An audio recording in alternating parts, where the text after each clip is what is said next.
Te coco pa' seguro y exigente. Haces que me pierda con un movimiento de cadera.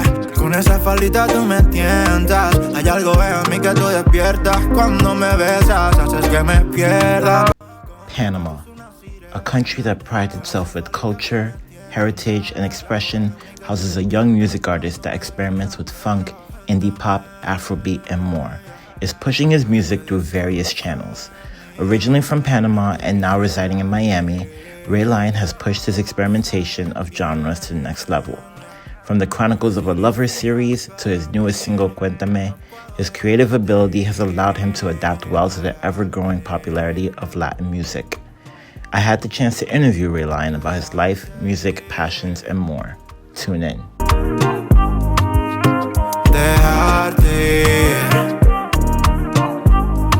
So how are you? First and foremost, how are you doing today? Well, I'm pretty good. I'm trying to find my perfect routine because I just moved to this place. This is a new place. Life here is different from Panama. Here the distances are like longer. You need to wake up earlier, something like that. But I find all the places that I go or the cities something interesting, and I always try to see what I could learn from the experiences that I'm living. Yeah. So I think everything, even if you don't like it at all, that it teaches something. So I feel I'm kind of learning and growing while I'm like traveling and all that stuff. Yeah, I feel like you're in a good spot because Miami is definitely like has that like Hispanic, Caribbean, Latino flavor within the Yes. city. So I think you're in a good spot. You chose a good place to move. Thank you for agreeing to do this interview. I think your music has been I've just watched your music grow like throughout the years. Like during the pandemic, it was super hard. We were all inside, and like we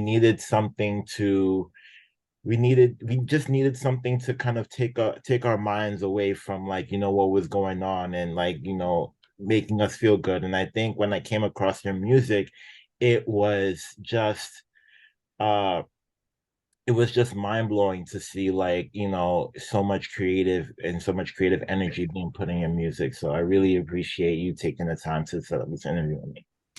Don't worry. I feel that music for me it's like a must. It's a medicine, something that heal me. And bro, I think I feel sad when people have like they don't have something to put their emotions to. You know what Yeah. I'm trying to say? Because they carry with all those things, and even me that I put all my emotions like in a place that I could say, well, I feel like this and this and this. I could label all those things. There's people that they don't have tools to really label all those emotions, and they live with that. And even me, when I do that, I feel that I need to um to open myself more and more. I think that music for me and arts, it's something that really helps me, and I think that helps people too. You know. So I just want to like for our audience, I just want to get like a little bit of a brief like synopsis on like your musical journey. Like what got you into music? Because mu like we've seen the rise of just like Hispanic Latino music like being spread throughout the world. It's now like billion-dollar. We have artists like Bad Bunny and like Anuel and Raul Alejandro, like all these artists like now coming up, and now I feel like Latin music is now being like exposed to the world even more than ever now. So how do you like what was your start within music? Like how did you get into music, and how is that journey carried over? Well, to be honest, it's funny because the first things that I really like, the first thing that I like have experience to music were like the High School Musical series, and I was crazy over High those School movies. Musical, Yeah, wow. yeah, yeah. And that's why I really start learning English, and I start to I really want to sing well the words and all those stuff. Yeah. I remember when I was younger, I used to sing those songs, and my brother told me like, "Bro, you're not even speaking English. You're just like mumbling or like, you know." But years later, I started studying English and those things, and then I find something that when I connect with those emotions through music, I really feel something good inside or something. But that's like my first experience. And then I start writing, doing poems, trying to create things with my emotions. And then I discovered my creativity on those things that I could create worlds and histories and tales that really you can like get into that and find something. I feel that to find yourself, you gotta lose yourself a little bit. So I think that art is something that doesn't have a pattern. It doesn't have like a rule or something. And easily, people when start doing arts, they don't really know when or how where to start doing their journey. And that's like that's life itself. We came here, we listen about what we should do, when we should do that, like what's the like, yes, you first you gotta study, then you gotta find someone, you gotta marry that one. And I think arts is the same. Yeah. As you mentioned, all these artists, um it's crazy because years ago, no one's really believed in Latin music. It was like, yeah, they are singing in Spanish and this and that and reggaeton and that, but pop music, American music, were like leading the numbers in the charts. And then I think that I don't know how, I don't know, but I think music give the is giving us this chance to really explore um, our languages, our form to describe the things that we live. Yeah. Because Spanish is so different from English. Yeah. That variety of things that we can explain in Spanish is just like an example. In English, we just have like love to say like this word of love, of this Hmm. feeling. Yeah. But in Spanish, we have te quiero, te amo, te adoro, te aprecio. We have all these colors of the same feeling, Yeah. and I think that's something that connects with people. Also, that I think finally the world is looking at us like, yo, what you wanted to tell me? They're like listening to us. Yes. And I feel it's something that Bad Bunny and all those artists they are open the door for us, like the one who are like trying to do something Yeah. to put that level in our art. My first like dive into like Latin music was when I don't even remember how old I was. I was probably like 7 or 8, and it was Gasolina. That was the biggest That Yankee, yeah, song that came out that summer. It was everywhere. And I live in the Bronx, New York, where there's a lot of like Hispanic like influence like through our yeah. neighborhoods and things like that. And that summer, like I saw that resurgence. And now like probably like 10, 12 years later, we're seeing that same resurgence come through. Bad Bunny just recently held a concert here at Yankee Stadium, and just to see the sheer amount of like people sold out, it's just amazing to see like what music and what influence and what Latin music can do in terms of that influence sphere. And I see that. So for context, I remember listening to Chronicles of a Lover, your Chronicles of a Lover series, Yeah. and just seeing that emotion and that it speaks to like Latin music, the emotion, and like you said, the different colors and to explain Yeah. one feeling. It just shows like how like emotion and how raw emotion goes into music you make. This is music that could be played on the radio, should be played on the radio.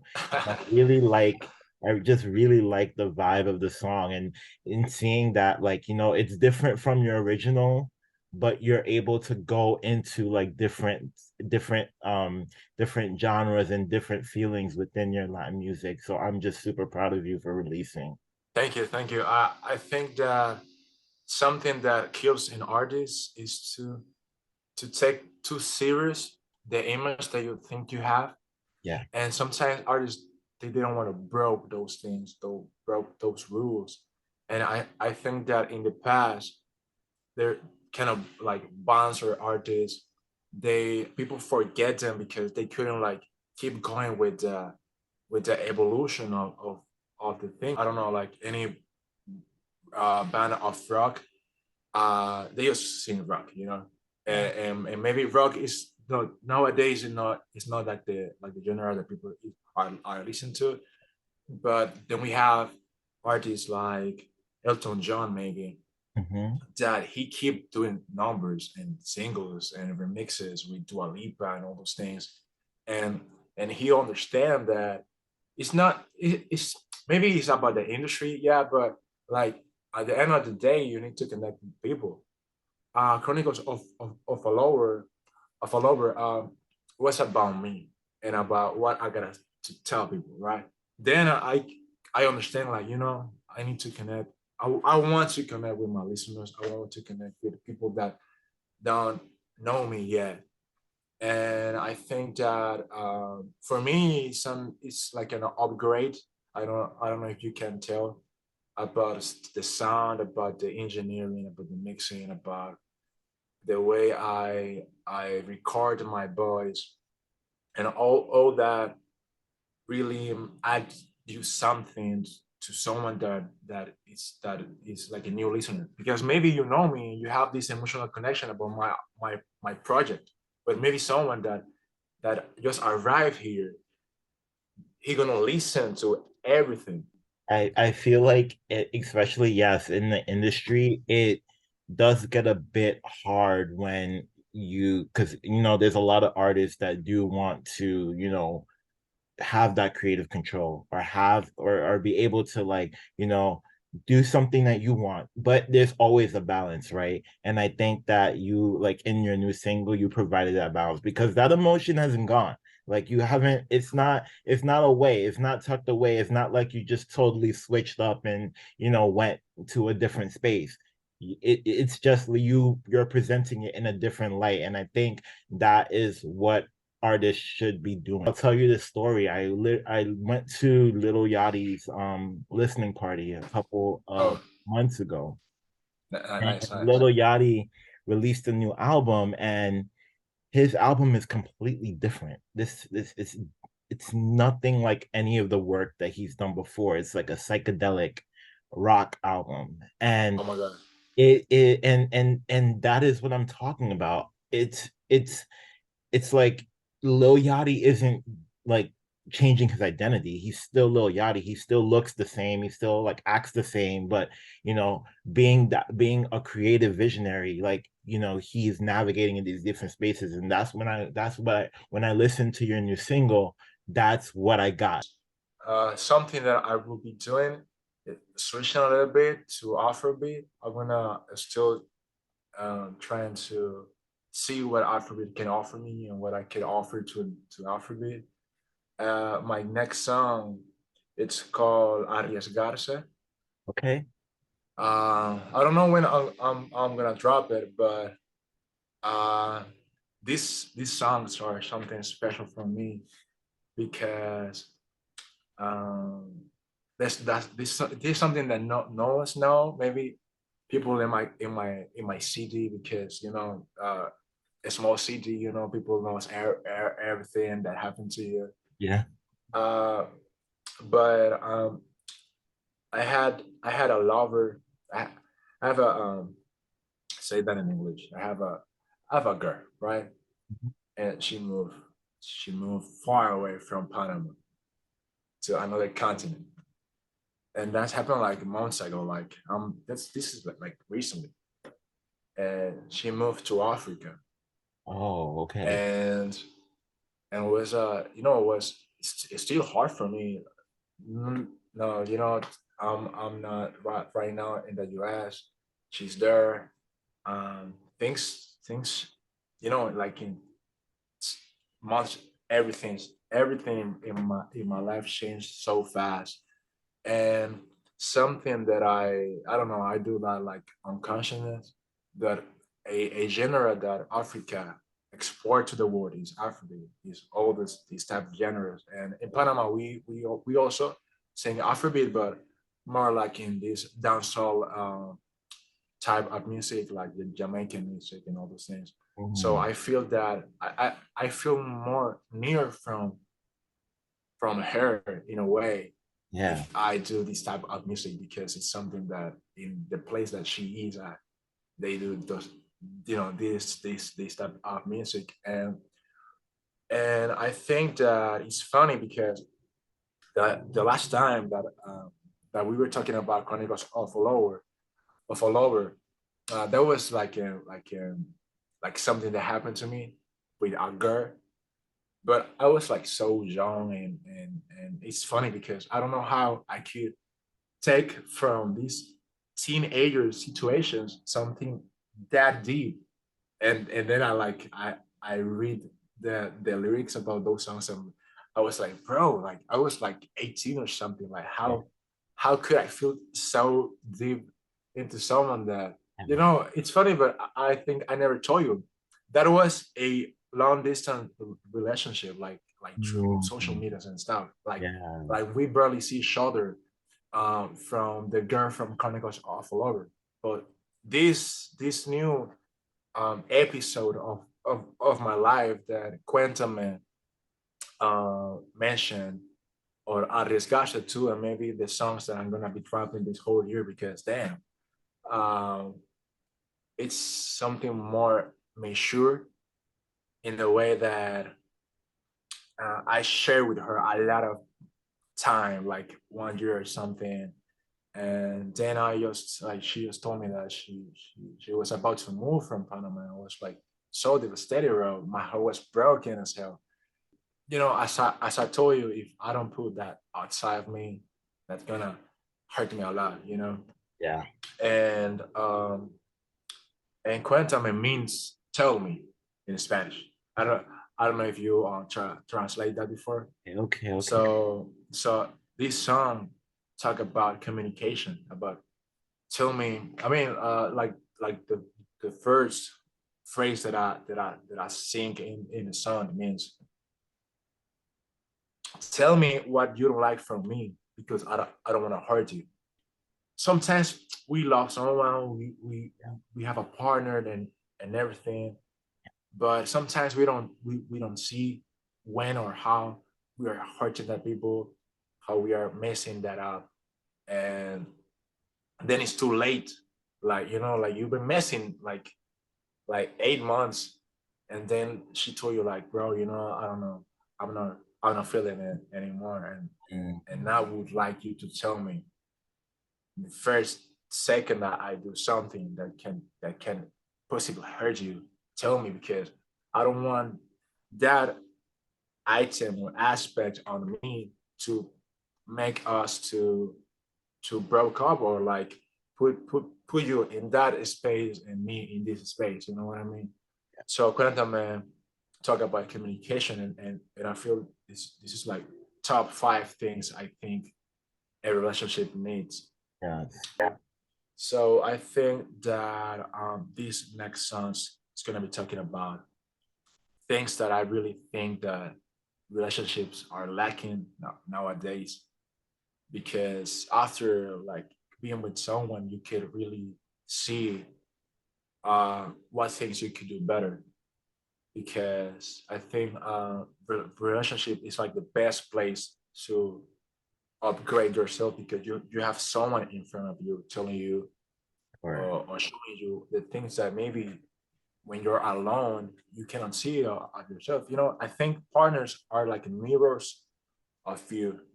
So that's something that I'm learning in this part of my life right now. I feel like your music, like we can tell your authenticity because it comes from a place of truth. It comes from a place that of experience that you've experienced, heartbreak, you've experienced, long distance relationship, you've experienced, and now you're kind of in that zone again and you're translating it into a different space. And I feel like that vulnerability in your music has it, like you feel it, like even in a song, even in your new single like Cuentame, you it like it's a song that makes you want to dance, right? It's a song that makes you want to vibe to the song, even though it has some sad, even though it comes from a place of sadness.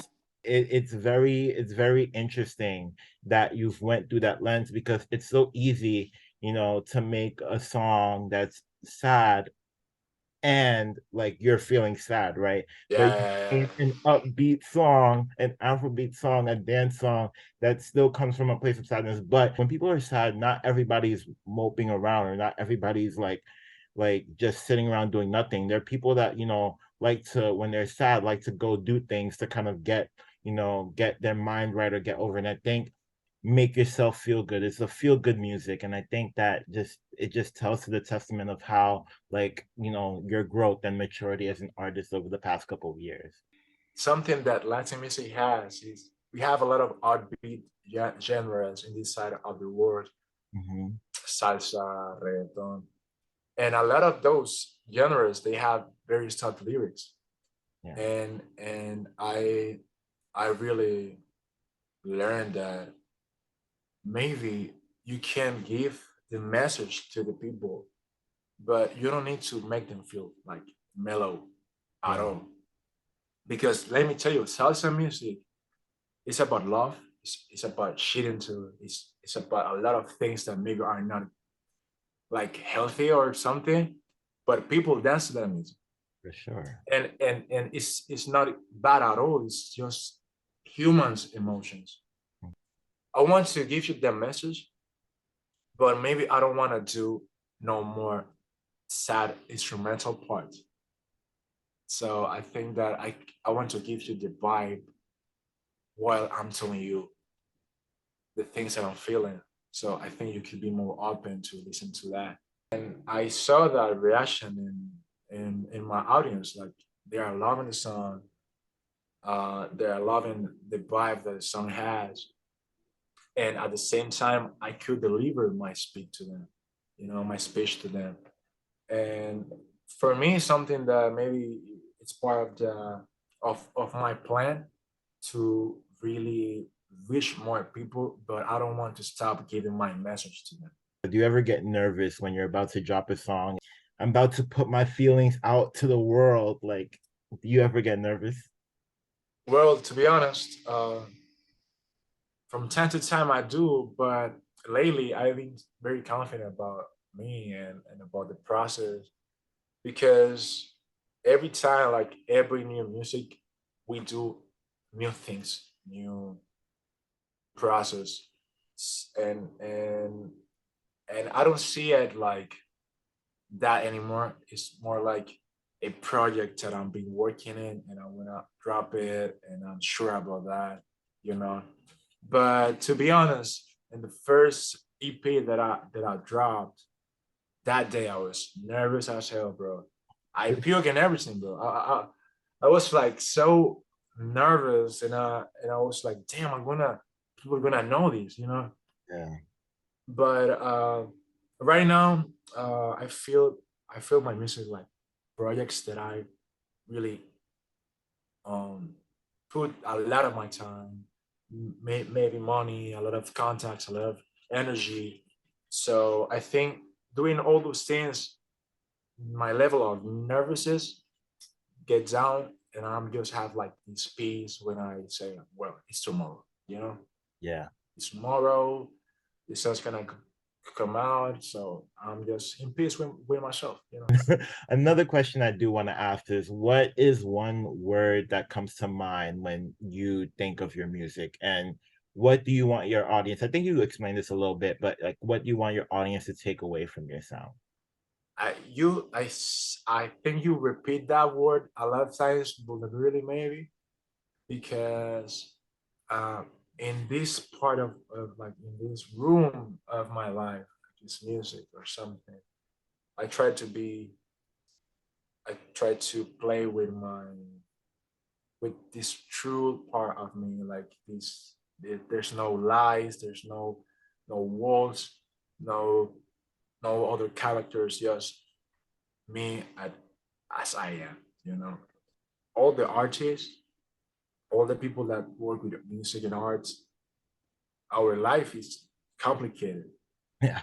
It's like it's crazy. Like you watch these movies about singers, they move from here to here, then they meet someone, they have these lovers and they do this and that.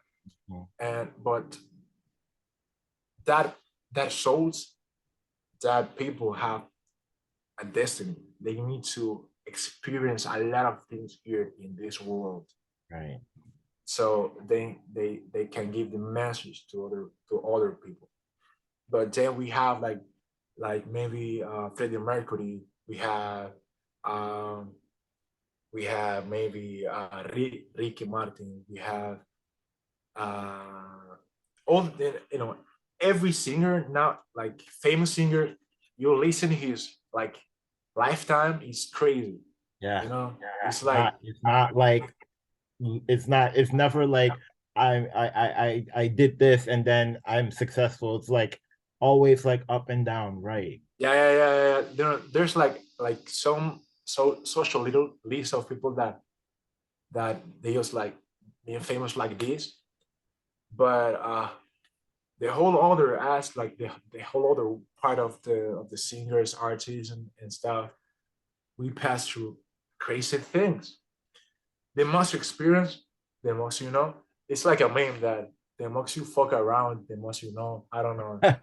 It's a meme, and I think it's that. You know, I hope that one day I could really find peace in all the things I'm doing. What if none of these things happened to me? I I didn't have nothing to tell you, you know? And I think that the most fast things happen to you, the most faster you grow. So, you know, so God, send me everything you want me to send right now so I can grow right now and be where you need me to be. And you're on that path, like all your, you know, all your hard work and energy that you put into your art is going to get you so far. And I'm super happy that I'm actually super happy for you, like I appreciate that. I appreciate that. seeing you grow. This one last question before we wrap up: who is your dream collaborator? Like, if you had one person to collaborate with, one artist to collaborate with, big or small, who would you like to collaborate with? Well, there's a guy called Mora. He worked with Bad Bunny. Okay. He works with Bad Bunny. He's in his label Rimas. Okay. Uh, Mora for me is like one of the best songwriters nowadays in the Latin music. Okay. He's like he has some Bad Bunny sounds and vibes, but the way he write down his shit is so good. Like I connect a lot with that. And Mora for me, like if you ever, pero si alguna vez ves este video, colabora conmigo, por favor. So yes, Mora for me is one of the best songwriters nowadays in the Latin music industry, at least in the urban genre right now. Nice, nice. thank you so much for sitting down and taking the time to interview. We've tried to do this interview for so long, so I'm Yeah. finally happy to be able to finally sit down and be able to take some time to really dive into you as an artist and you as a person as well. And we talked about a lot of things, a lot of topics, and you know, your new single that's out. We're hopefully expecting that new that other single coming out, and hopefully album soon. A new Uh, hopefully a new hopefully, album. hopefully. Hopefully a new album. Oh, thank you. Well, I'm pretty happy to you to invite me here to your space. I always feel like home when I'm here with you. Thank you. So thank you. I appreciate it. We'll connect more for sure, because you know, there's just so much that, you know, we need to meet up. That's the one, that's the next. Yeah, Very soon, soon soon. we need I to meet hope. up. Yeah, hopefully, yes. Yes, hopefully, if it means me going to Miami, or like, I will do it when we find time. Like, we definitely gotta meet up. Have a good day. Enjoy You the too, bro. stay Thank you. Thank you safe. for your time. Thank you. Thank Safe, you. safe. Cuéntame, yeah, lo que te disgusta a mí. No te quisiera herir.